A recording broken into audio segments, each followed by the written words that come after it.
part 2 of the Gould Standard's interview with Cornelia Foss. That brings us to Toronto and Glenn Gould. So, Cornelia, first of all, when did you first meet Glenn Gould? Well, I don't remember the year, unfortunately. I'm very bad at that. But we were invited to a concert that Glenn gave, that he invited us to. He knew Lukas, and Lukas couldn't go because he had a class that evening at UCLA. He was teaching there. But I went with a friend, and when Glenn walked out, and his strange awkwardness, and then his incredibly amazing playing, really bowled me over. I mean, I was just stricken. At any rate, Lukas then came back because we were also invited to a party afterwards. And he met us at the door when the concert was over. And we went to the party, and there I was introduced to Glenn. So you felt something immediately when you first met him? Absolutely. Do you remember the conversation you had? What sorts of things you talked about? Well, when you're really, really stricken with someone, you have no conversation because you had... Yes, I understand. Yeah. Yes. Well, that's really fascinating because, of course, the popular image that persisted for many years about Glenn Gould was as a withdrawn, ascetic, hermetic, asocial, asexual kind of person. He sometimes used to actually play it up intentionally and called himself the last Puritan. But it doesn't sound like that's how you experienced him. Well, he tried very hard to encourage that point of view. Right. It was good for business. Well, not quite so drastic, but it gave him a certain amount of freedom. But he also had his Puritan side. I know he's a teetotaler, I think, all of his life, but perhaps because he also it wasn't safe to drink and maybe consume other things. No, that wasn't it. Okay. He had a terrible experience. He had been drinking, and he had a collision with another car, and they could have been killed, but they weren't. But it gave him pause, and he realized that he couldn't drink because something dreadful like that could happen. That's very interesting because a lot of people think that he never drank from childhood. He was either in a temperance family. And I have to share with you a little story. I got to know the now late actor Christopher Plummer. And Christopher Plummer, of course, was a mainstay at the Stratford, Ontario Shakespeare Festival. And for a couple of years in the early 1960s, Glenn Gould was the co-director of their parallel music festival. So they got to know each other quite well. And Christopher told me, and Christopher, of course, was a very, very famous drinker and carouser in those days. And he basically claimed, and I think quite erroneously, that Glenn was his drinking buddy and that he was a bit of a hellraiser at the time, and that, Could be. No, it could be in the early years, yes. So there you go, how the legends fall. So you met Glenn, you were stricken immediately.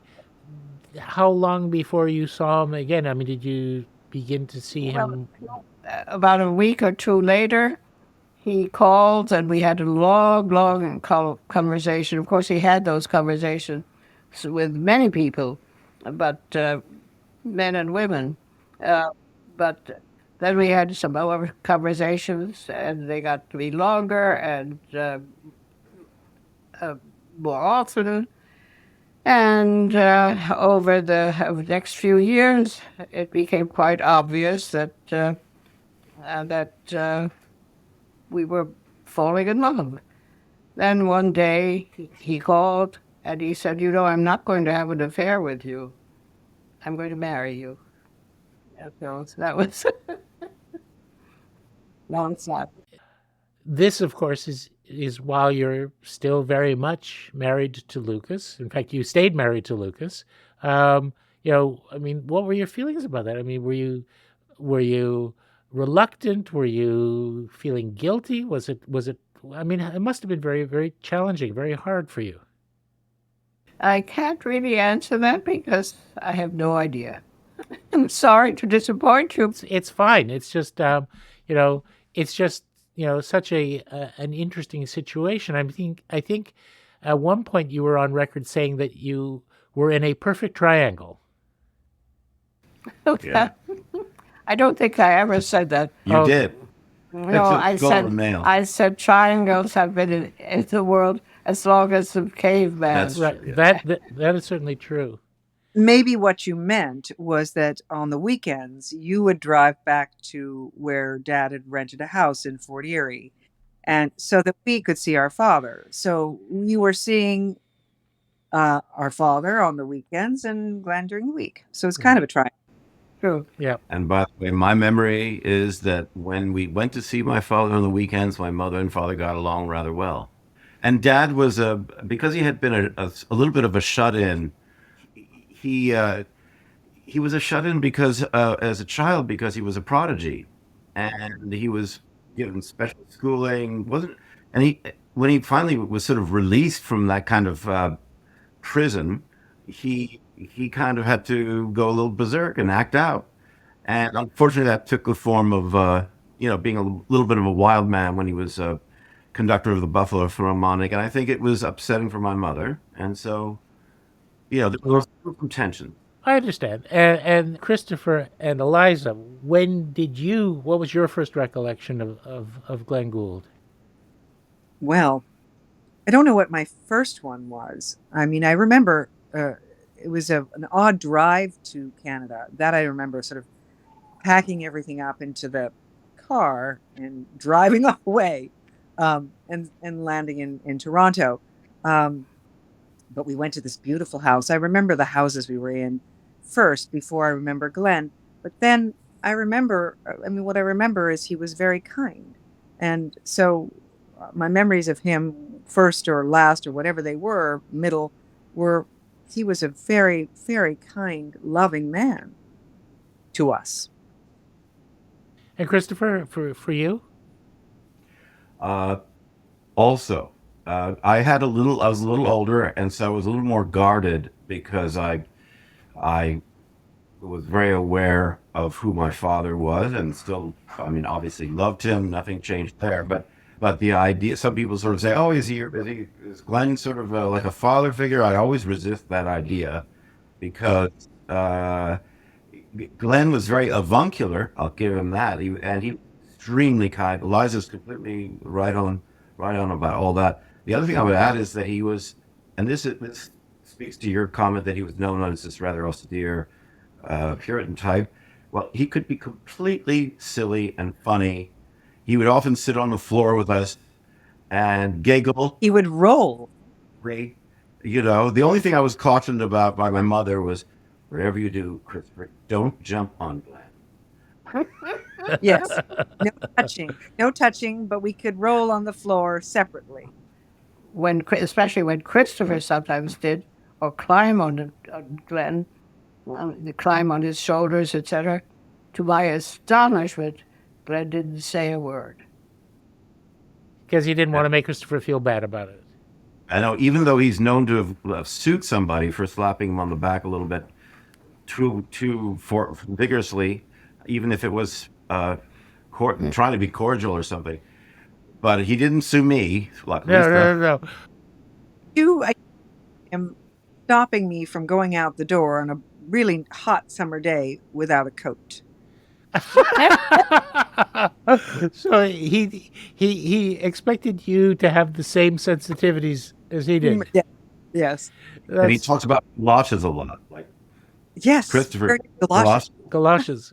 That's his Anglo-Toronto upbringing. we all have our galoshes. So you really met him when you moved to Toronto, not before. I have no memory of before. Do you, Christopher? No, I had never. I don't think I'd ever met him Well, before. actually, you did. You Yeah. probably don't remember, but he met us in Buffalo and came on the train with us at one point. And he was staying in one hotel and I was staying in another hotel.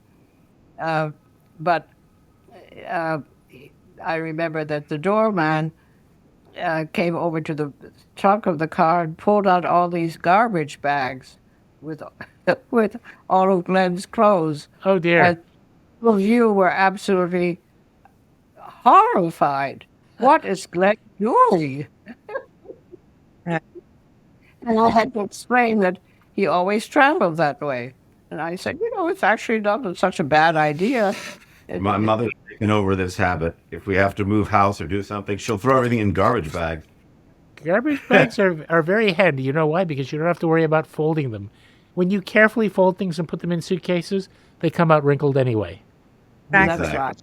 So you had fallen in love with Glenn, and he was determined that he was going to marry you, and you decided to make a break and left for Toronto, and of course you were an American citizen. You were coming to Canada. It is closely related, but not exactly like the United States. Did you find it a bit of an adjustment to be living in Toronto?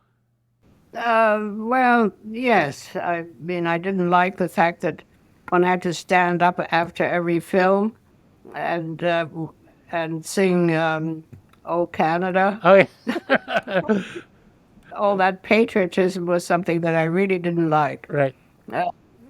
and it was a little stiff. But otherwise, it was very nice. I remember having to sing, and because my father was a conductor, the teacher, I was so embarrassed. I was asked to conduct the class with "Oh Canada." And you with "Oh Canada, glorious and free." As if you were supposed to have learned it by osmosis. Yeah, somehow by osmosis, what gene transfer, I was perfectly equipped to conduct "Oh Canada" for the class. Well, in those days, believe me, I grew up in this. We were emerging from Victoriana, but every day in public school, we had singing of "Oh Canada" and "God Save the Queen," which fortunately, of course, is okay for you because it's the same melody as "My Country 'Tis of Thee." So, but in any event, so you're now in Toronto, and Cornelia, I assume that you were actively painting during all the time that you were. No, You stopped painting? I stopped painting, and I started taking lessons with a wonderful woman whose name I don't remember, who was supposed to be the best film editor in Toronto. So you probably know who it was. No, it doesn't come to mind, but I could probably find out. An incredibly nice human being, and I really liked learning about all this because I thought it would be a good thing to know. You're right. So I spent those 4 years that I was there doing that. You got a job, didn't you, Mother? No, I didn't have a job, but I was learning. I thought with the CBC you had something. And I made 2 films, and they were done at the CBC. Ah, And as a matter of fact, Glenn told me that one of the ones was repeated 11 times, well, which was really very good. what was it about? Do you remember the name of the film? History of book illustration. Ah, interesting. You were essentially reconstituting a family with Glenn, not as necessarily the father figure, but as a member of the family. But I'm looking at the dates, 68 to 72, almost 5 years, 4.5 or 5 years. And that was a very productive time in his career professionally. He made 18 records, if I calculate correctly, during that time. He was doing documentaries, radio documentaries at the CBC, writing articles and, writing for magazines and so on. How much time was he able to spend? It seems to me he must have mastered the secrets of highly effective people before the books came out. Well, I mean, he was an absolute genius, so he was able to do things very quickly. We would sit and look at TV, for instance, with the children in the evenings, and he would have a big score out on his lap. And, he was learning it by heart, so he was memorizing it. And at the end of the film, or at the end of the episode or whatever, I would say, "Oh, I don't understand. Well, why did the cousin have to go hiding or something like that?" Well, Glenn not only would tell me the entire thing, "Oh, well, that's because his uncle had done blah, blah, blah, and whatever," but also remembered all the words, word for word. And in the meantime, he had memorized the entire score. Now, I mean, that's extraordinary. It is. I've developed a friendship with his chief sound technician, Lauren Tulk, who did a lot of work at the CBC. And I remember. Lauren is a lovely, lovely guy, still very much with us. And he spent a lot of time socially with Glenn, as he explained. And he said, Glenn was always reading, and I was never a reader. And Glenn would always say, "You really should read this book." And he was giving me all these books to read, and I never read any of them. And 4 or 5 years later, I said, really, just out of respect for Glenn, I should try reading one of these books. And he said, I actually rather liked it. So I went to him when I was about halfway through, and I said, "Glenn, I've read one of the books finally that you recommend. Actually, I'm halfway through it." And Glenn said, "Really, which book?" And Lauren told him. And then he said, "And where in the book are you?" And Lauren said, "It's at the point where this character says this to that character." And Glenn said, "Oh, yes, that's the top of page 186. And it was right. That's terrifying right there. I hope that Lauren didn't just make that up. But anyway, I like to think it's true. No, it sounds right. Yeah. It sounds right. Right. But Lauren was the sort of person to make things up. No.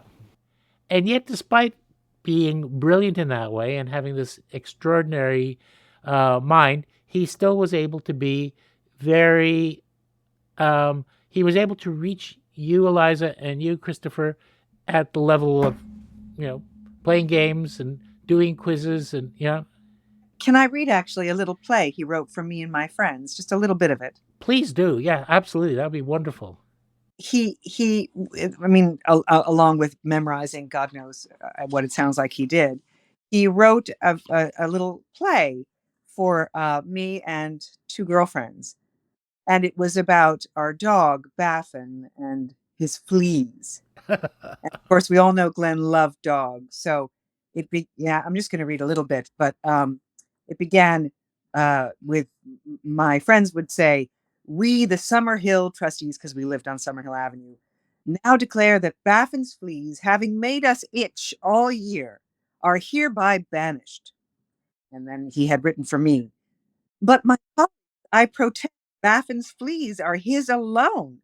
None of us possess the right to deprive him of his own." And it goes on and on. "We, the trustees, give you notice, with your mangy hound be off. He's no hound, a purebred collie. A collie's long-haired, hounds are short. The child is impudent, I swear it. Direst punishment, she'll dare it. To our chamber we'll withdraw, there to brood upon you, paw. Just 1 hour thou'lt learn our pleasure. You'll receive our sentence firm, and from that verdict you'll not squirm. If banishment's too good for you, a year in dog pound ought to do. But wait, let no one spoil our fun. There we end Act 1. Anyway, That's this great. is just so good. That is great. We should arrange a staging. Yeah. We should arrange a staging. Those Yes, he was really, really fun, sweet, loving. Yes, we called him Uncle Glenn, not Daddy, but was really sweet. And I understand that he also at one point helped you musically, correct? Yes, well, I wanted to be in the chorus, and I had to learn a song, and I had picked "Raindrops Keep Falling on My Head," and of course, that is a hard song to sing, Yes. but nevertheless, I couldn't sing it, and he went over it and over it and over it with me. I mean, I must have tortured him. It was so awful, and yet he did it, and without cringing or making me feel bad or shaming me. And I can't remember, honestly, can't remember if I got in or not to the chorus, but I do remember him. And You I did. did. Well, it's a Bravo. miracle. Bravo. Well, it's very interesting because, he famously didn't like rock music. He thought the Beatles were terrible. But he did have a soft spot for Petula Clark. And, I've gotten to know Petula later in life, and she is so deeply moved that Glenn liked her singing and was inspired by her and found her interesting. Also, like Barbara Streisand's Oh, he voice. loved Barbara Streisand. Yes, exactly. So, Christopher, did you have any recollections? I mean, did you play? You said you were a little older. I really, I have to say, that's the thing about Glenn that I have such a fond memory of, and is just how funny he could be and how kind he was. Those two together. So I overlooked the fact that he wasn't my father, and just and had good times with him. And I do remember him helping me with my math homework. I never really excelled in math. It's like Eliza with raindrops. Uh, but and then the other thing was I asked him a few questions about the stock market because he liked to sort of play around a little bit with investments, just on a small scale, just to see if he could, and he was sort of entranced by the game, and I sort of learned a little bit about the stock because he explained it to me. That was nice. And I do remember that, sitting in front of the TV, and then him also with his being in his stocking feet, Yes, sitting on the Yes. floor, and playing board games, whatever. He And gave us time. he loved Bullwinkle. he loved And Bullwinkle. yes, we used to watch that with him. Oh, that's fantastic. And did you do things like road trips or? Yes, yes. There was the trip to Wawa, and I think on that trip there was at some point there was a ferry, and I shot that with my Maya Secor Yeah. camera at the time. I shot that picture that is now ubiquitous.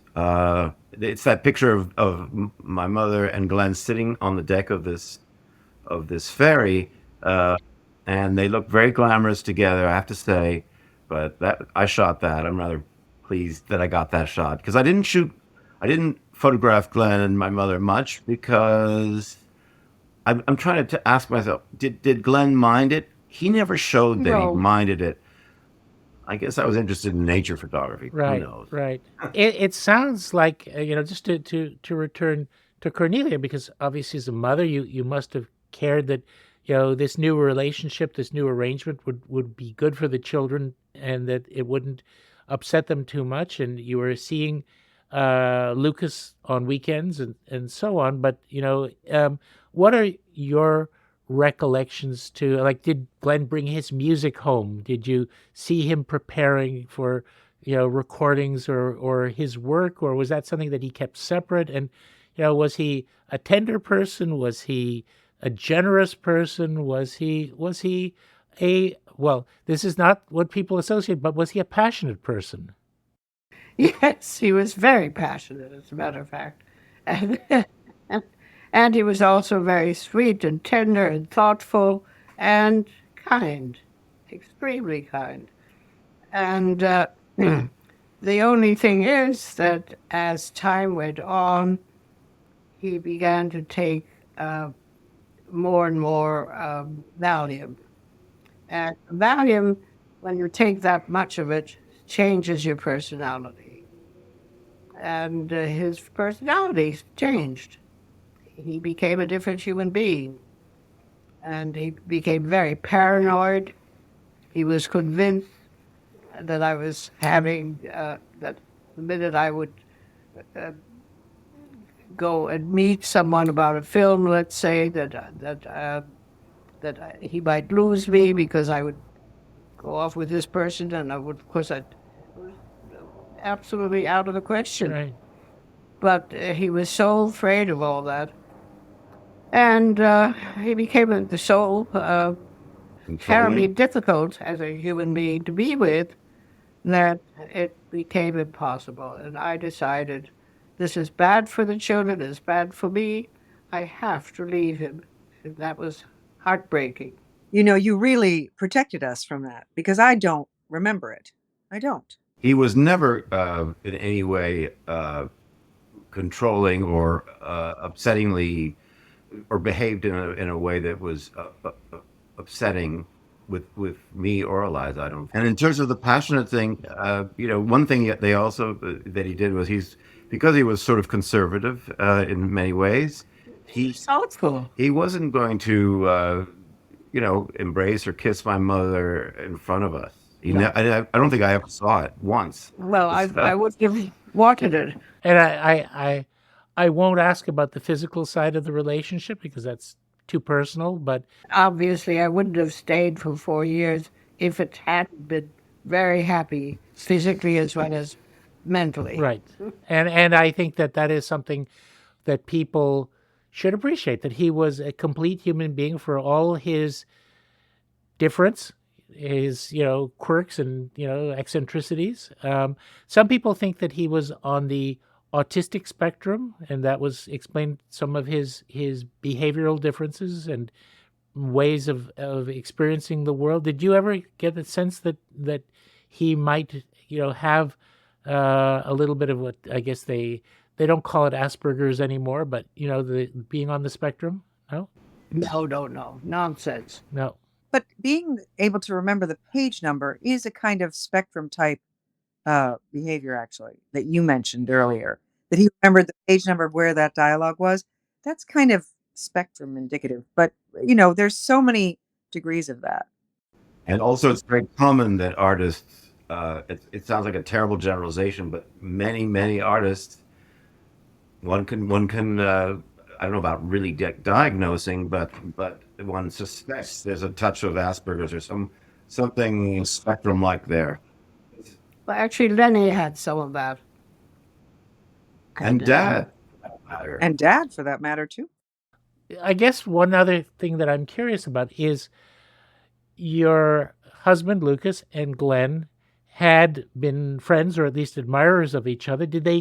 Was there a lot of overt friction when you left to be with Glenn, or did they manage to somehow find a way of relating to each other still? Well, actually, it was a nice story because at one point before I left, and I was still with Lukas, Glenn called, and Lukas took the phone, and Glenn said, well, could I speak to Cornelia?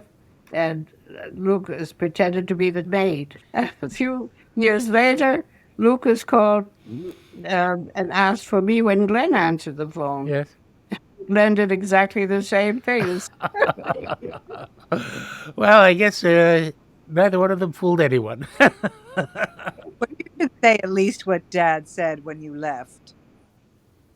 When I left, I said, he was standing next to the car as I was driving, as I was backing out with the children and the cat, and he was smiling. And I said, well, you're smiling and grinning, rather. I'm leaving you. You have to understand that. And I'm going off to marry Glenn. And he said, oh, don't be ridiculous. You're not going to marry him. Have a good time. I'll see you next weekend. I would call that supreme self-confidence. Yeah. It was. He did have that. Well, Yes, and also perhaps he knew a little bit about Glenn. Perhaps. No, because at that point, Glenn was still more or less all right. Right, exactly. Is it fair to say, Mother, that you never really completely fell out of love with Dad? Because I mean, look, you got there again. And, But he was a father of my children. And you returned to him and were together for many years, right up until his death, more than 20 years. So obviously there was still a very powerful relationship there. Oh, yes, very. Yeah. Yeah.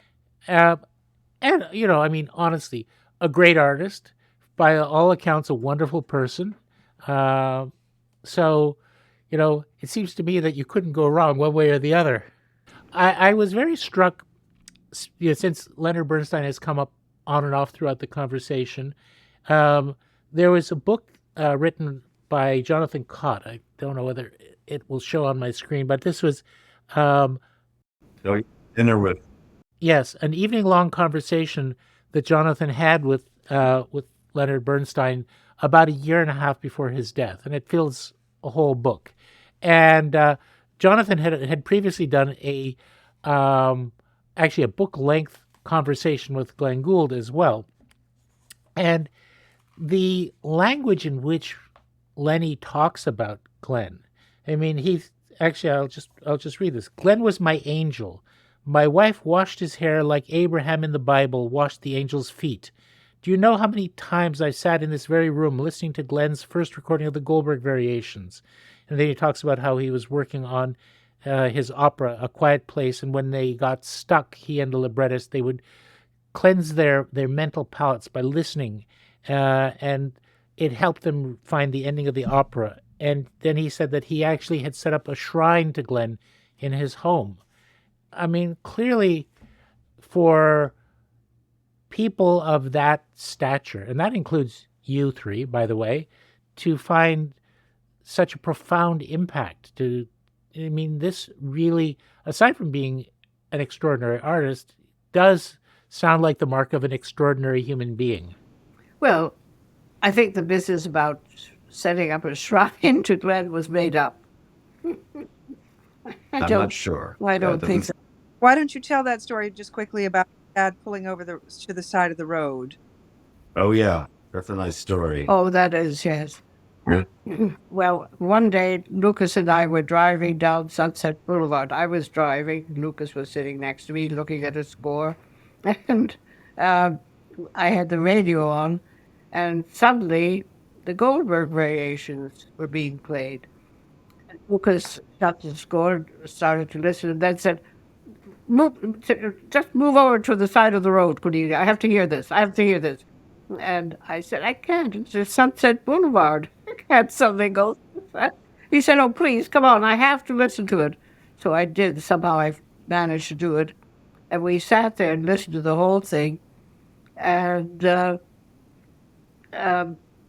when it was finished, he said, that was absolutely remarkable. That was incredible. I said, really? I didn't like it.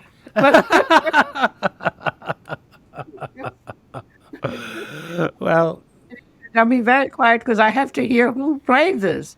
And then the announcer said Glenn Gould. So that's really something. Really something.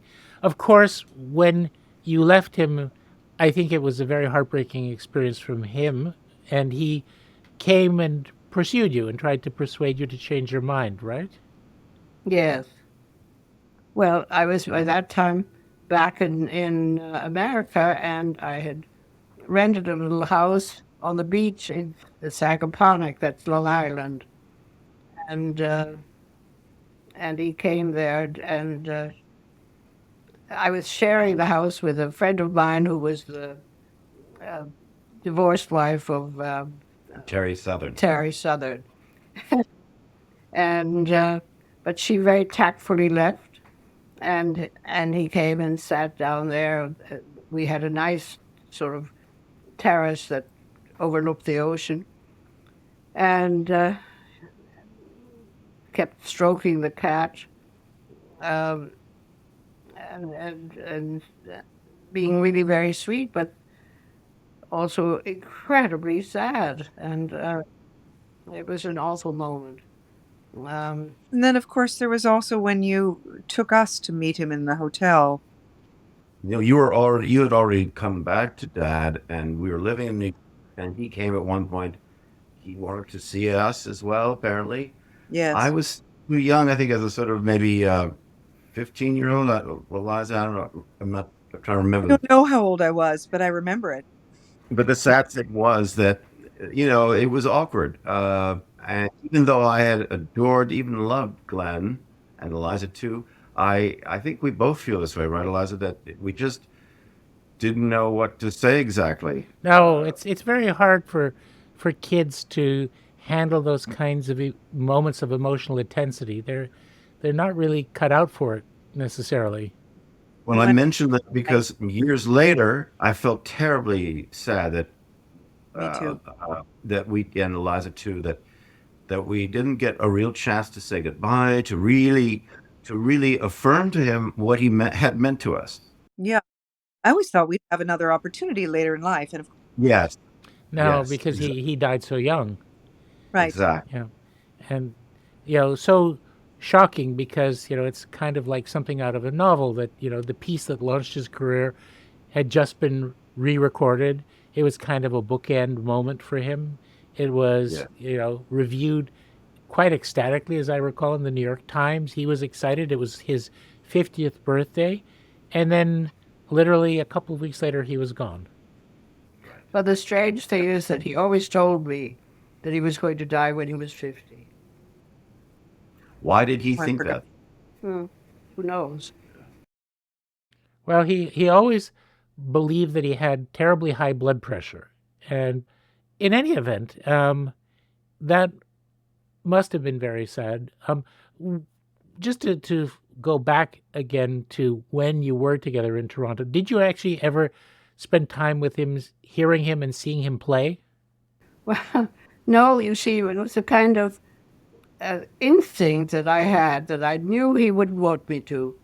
And I think he was very grateful. Um, he didn't even have to explain it. I mean, after all, I'm a painter. I wouldn't want someone to stand behind me, watching me paint. Uh, so I understood it. That is very interesting, though, that there was that kind of separation, and I understand that your career as a painter and Lucas's as a conductor and a composer also had a certain separation, that a certain there was a sort of a firewall between them. No, I wouldn't call it firewall, but it's just something that um, if you're an artist of any kind, you know that every artist really needs to be alone when they are practicing their art. I mean, whatever it is. Out on Long Island, your house out on Long Island, there were two separate studios, for one for my mother and one for my father. And when they would come back at lunchtime or for dinner from their studios, it was hard to say whose hair was crazier. They That's funny. were That's both funny. creating. Right. And yeah. Yeah. So we've talked a lot, Cornelia, about your life and your art and your career and your relationships, but I want to take a few minutes for the kids because you have two gifted, talented, and very, very creative children who have pursued their own careers. And I wanted to speak with you, Eliza, and you, Christopher, about your work and how you found your way into the career paths that you did, and how much being brought up in an environment where you were surrounded by the arts and creativity and the life of the intellect played a role in shaping your views and determining which way you would go in your lives. Well, I mean, their lives look so much fun. Uh, I didn't. I wanted that. There was no way that I wanted a typical 9 to 5 job. I wanted something like their life, and of course, that's very hard to do. This was a generation that was remarkable. And everyone that dies, you feel the loss so greatly because I just feel like I just feel like I don't know if our generation has replaced these people. So but in any case, I wanted that life. So I knew pretty much right away that I wanted something like that. So when I was in college, I was a double major in English and in theater, and I wanted to be an actor. And so that was what I knew I wanted. And I have stayed in the storytelling business one way or another um, for my entire life. Right. And your work has moved across, as they say, all the media, because you've been on the stage and you've been on television and some, well-known series, television and on film, and you've done some directing, and you've also been very actively involved in creating and also directing audiobooks, which is really a genre and an art form unto itself. And it's become so huge in the last few years. I think since the pandemic, or probably before. But it's a burgeoning business, and people really. My daughter's generation, she's going to be 21 in a few weeks. They listen to audiobooks, which really, you had asked me that 10 years ago, I would not have guessed. They love it. They love it. So that's very nice. And it's really very pure storytelling. And I used to think of it as a way just to make a living while I waited for the phone to ring. But then I realized more and more that I was doing more and more of it, and I really liked it. So it's become a big part of my life. And of course, it connects you in a way that sometimes things like, for example, series television can't, with ideas in literature, which is, an added bonus. Yes, when I get to direct author reads, I read books I wouldn't otherwise. And that's fantastic. I love that. And what do you do when you have an author who literally is, how to say it politely, dull as dishwater? Oh, well, I don't think anybody is dull as dishwater. There's one author. Well, I won't name names, but um, he wrote. It was his first book, and it was a history book, and he was just a wonderful writer. But he didn't have much confidence in himself as a speaker, and I tried to, tell him over and over again, and I really believed it, that his book was fantastic. So, and then I would remind him, "This is really exciting. This is a great story you have to tell here." For when he would start to get a little bit sleepy, um, I would say, "This is wonderful. This is a great story." And so that's how you maybe get somebody, getting their motor going a little Right. bit. So you're partly motivational coach, but A little bit, but I really believed it. yeah, It was yeah, a really absolutely. fabulous. But I do have to say that there really are some authors whose reading style is just really abysmal. I mean, not everyone is a Dylan Thomas. Some of them are T.S. Eliot's, and if you've ever heard T.S. Eliot read his poetry, it's a pretty Or psychic. I was just about to mention T.S. Eliot, Yes. whom poetry I love. I can't bear to hear him read it. yes, it's dirge-like. Have records. Yes, absolutely. But Roald Dahl, for instance, was a fantastic reader. Yes, yes. Christopher, your career Yes. has been, shall we say, various and variegated. It has been in many different areas. Can you just I found it difficult to properly describe your creative career trajectory, so I'm going to let you do it. Well, I might find it difficult too. No, but just that. Well, Eliza's right about one thing. If you have your mouth, Yeah. well, one thing at least, and that would be that if you grow up in a milieu of artists and bohemian types, and yes, they have a lot of fun. I did learn also that through my father, through Glenn, none of them are short on the hard work. That's, for instance, one of the issues I had with Maestro. Is it was all like everything came to Lenny, uh, and he was just a man about town, brilliant musician, uh, star. And what do you know that he could recite huge passages of Goethe in perfect German? No. He could. Yes. Talk about Asperger's or something. I don't know how he did. So the man, they both my father and Lenny really put tremendous amounts of work into what they ultimately ended up doing. And anyway, I thought for a while I'd be a playwright or I'd be a dramatic theorist or drama theorist or something. And I mean, I did major in comparative literature at Columbia under the auspices of all strange people, Edward Said. Oh, wow. Himself a great Glenn Gould fan. Exactly. Yes. We often talk about Glenn together and my father. And so, it's funny. I just ignored his politics, but because he was also a fascinating sort of interpreter of literature from a historicist standpoint. Anyway, long story short, though, is, I was in graduate school. I thought I would continue with the comp lit thing, and then I realized the emphasis on Spencerian allegory was getting old for me. And when I was offered a job at Sotheby's, But the Fairy Queen is amazing. yes, it is amazing. Of course, it is. It shouldn't be taught the way it's taught sometimes. The teacher, not the material.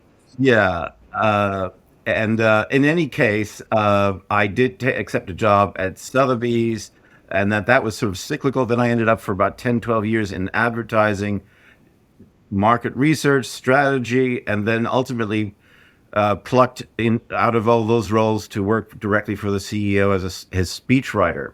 So I've always been a word guy. So I finally applied myself in that context. But it's still the corporate world.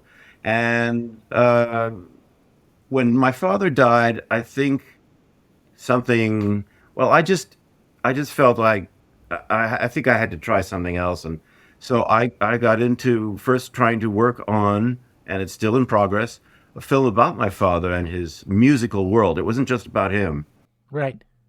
And so I've been amassing an amazing archive of things that include Dad walking along with Aaron Copland at one point, so footage I dug up, and so it's been the archival process has been fascinating because you find things, and also I've been a secret scribbler. I've been writing on my own, but oh yeah, there was the film about Larry Rivers, bad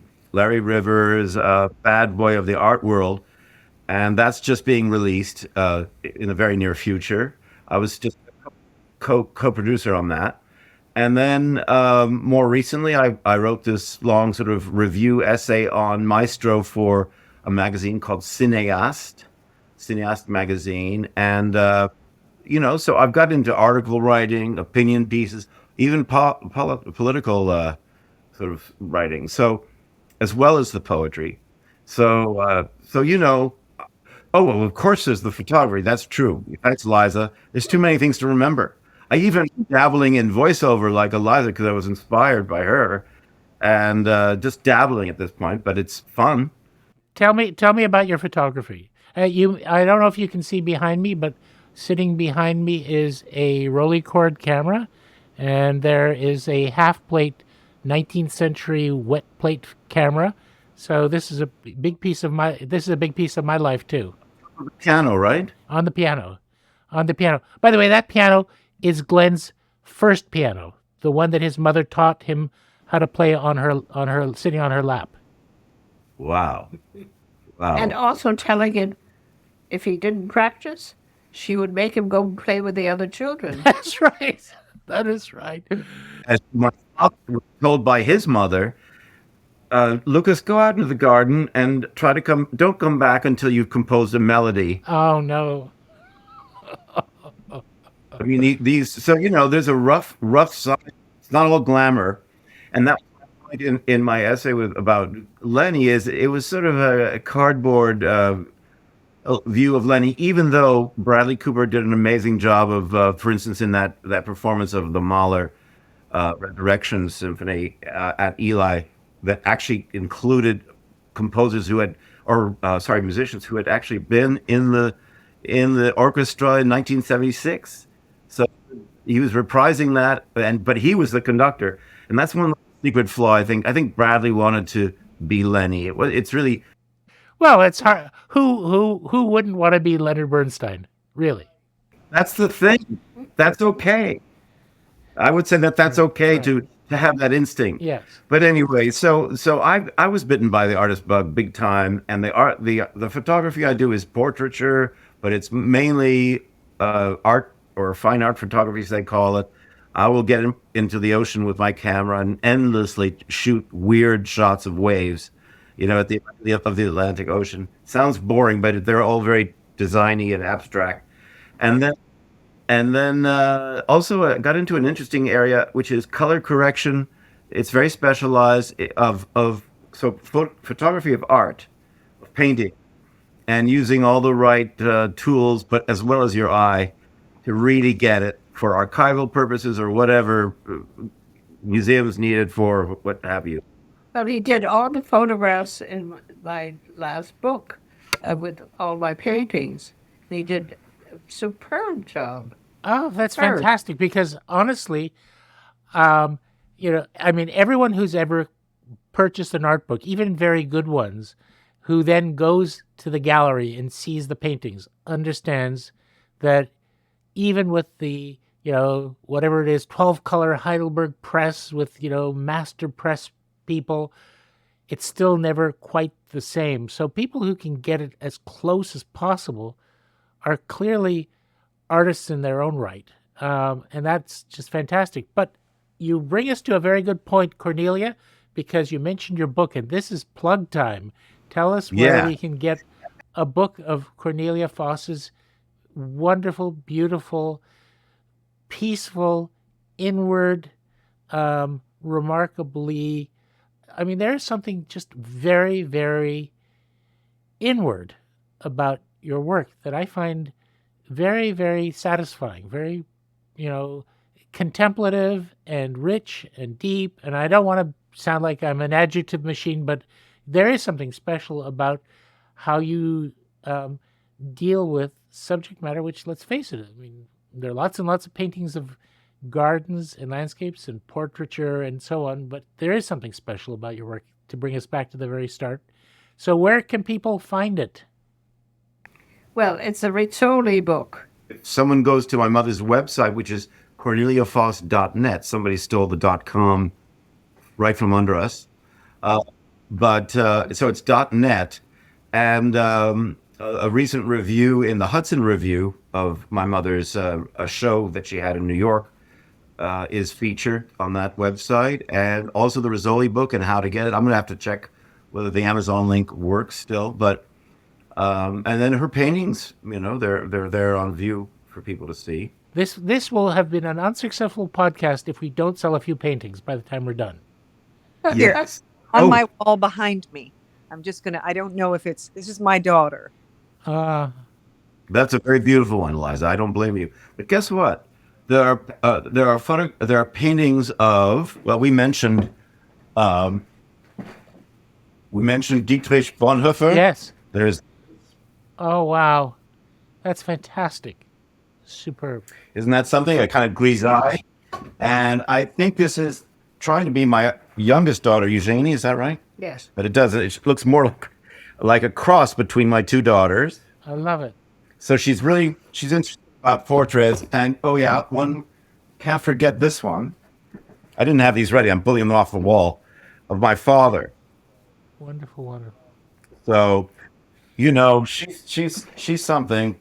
And to my amazement, it's always sort of like, I try to write well, but then my mother shows me or I type up with her a draft of her memoir, or if I can say this, she's drafted an article about Glenn, which we see placed somewhere like the New Yorker, if possible. And anyway, her gift as a memoirist or as a writer who can describe beautifully is really quite something. I even envy it. It's amazing. Well, there you have it, folks. The astonishing Foss family.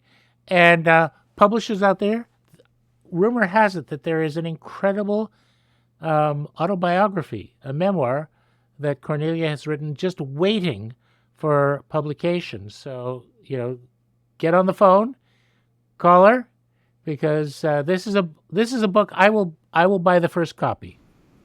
Okay. Oh. I have another suggestion, maybe not for you personally, Brian, but for the Glenn Gould Foundation. She's done some very beautiful portraits of Glenn Gould.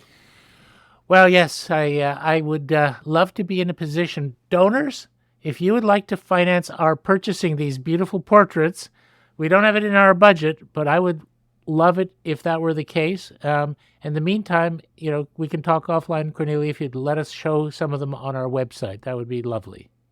Brian, Yes. let me quickly say that I really appreciate all your interesting questions and the way you've handled this. I thought spectacular. Well, thank you. That's very, very kind of you. And honestly, if I can say so, I feel that it's such a privilege to have the chance to have this conversation, not only about your own life and the three of your lives, and Lukas, your remarkable family, the times that you've experienced and lived through. I feel like we've just scratched the surface. I mean, your time with Lukas in the 50s, that was a revolutionary period in world culture and art, the Well, Beat Generation. That's for the next podcast. Next podcast, we'll have a talk about abstract expressionism, shall we? And the Beat Generation and the emergence of rock and roll.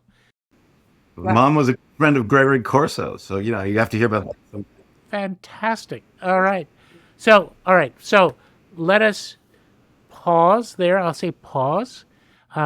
You're looking at an incredible family, folks, and you are such an inspiration, Cornelia. I'm not going to say your age unless you want me to, but the fact that you're painting every day except when you have to see the dentist, that is an inspiration to give us all hope. They say that the creation of art is always an act of hope and an act of faith. And on that note, I thank you for sharing the faith with us. Thank you Thank so you so much. much. Thank you. All right, take care. The Glenn Gould Foundation is a registered Canadian charity, and we rely on the support of arts lovers like you to keep bringing inspiring stories to life. Please consider giving by visiting our website, glenngould.ca, and follow us across social media at the Glenn Gould Foundation. Thank you so much for joining us for this episode of the Gould Standard.